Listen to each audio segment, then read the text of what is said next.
Hey guys, it's Beth, and today I am back with my July 2020 sheetload of cards from Call Me Crafty Owl's sheetload sketch.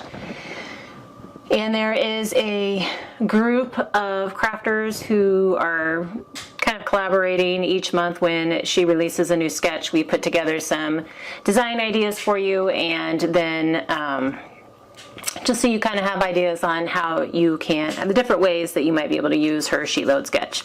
So the list of all the collaborators will be in the description box below. Some are on YouTube, some on Instagram, and some are on blogs. So please be sure to check out them and all of their fabulous ideas as well. So this month's sheetload was, I don't know what you call it. It's not a full front card base. So there's like, the front is shorter than the back part. And so it's a little bit different cutting this month, but still very fun. And if you're not familiar with the sheetload concept, each month Alicia at Call Me Crafty Owl releases a sheetload sketch as well as a cutting guide and a supply list. So pretty much everything you need to make a certain amount of cards. This month happens to be 8 cards. So for my sheetload cards this month, since I am focusing on Christmas in July here on my channel, I used my Hope and Faith pad from CraftSmart and partnered it with this Wiseman Still Seek Him stamp set from Echo Park, and this is the card I made. So just picked, I really liked the navy and the gold, kind of goldish tan color contrast on this piece, and so I decided to make it my front piece, and then on the inside I just have a strip of kind of like that gold color pattern paper along with a Merry Christmas stamp. So for the sheetload, it calls for a sentiment and then like the circle element behind it. I didn't have any like gold twine, which probably would have worked so much better, but I do have a ton of embroidery floss. So I was trying to use embroidery floss, and I had a color that like worked perfect with this paper. It's like the DMC floss. I've had it in my stash forever from the last time I cross-stitched, which was forever ago. And so I decided to try it, and I'm not sure how I like how it came out, because some of them I feel like they just look like they're messy. I don't know if you can even see that with my lighting today, but I don't know. It was harder to work with because it didn't want to stay formed.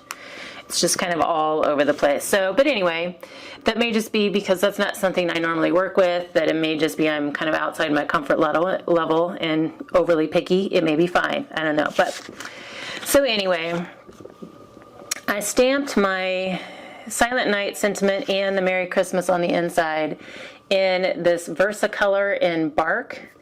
And it took me several tries to find a stamp or an ink color that I wanted to use. I tried black, I tried several different tans and off-whites, I tried a couple different embossing powders. I have a gold, but it's like more of a gold, like a sparkly gold, not a smooth gold, and it just looked too glitzy for this card. So this one, when you first stamp it, it's really light, and then it darkens as it dries. So after, I didn't love it at first, and after it sat for a while, I thought, oh, that one might work. So that is what I went with. Just real simple. So I made 8 cards for one set, and a lot of times Alicia will give you the cut guides and you kind of mix and match, like you cut both pieces from the same paper. But I kind of knew I really wanted the nativity scenes on the front. Otherwise, what you see over here was going to kind of lose some of the effectiveness of that pattern. So I wanted all that paper to be the front piece. So I went ahead and just took that full sheet and cut it down and made all of the front mats. And then just did the strips, all the strips of this paper to put on the inside. So because I had half a sheet of this left and one full sheet of this pattern left, I decided to go ahead and make another 8 cards pretty much the exact same way. So now I have 16 cards with these patterns from the Sheetload, and it went super duper quick.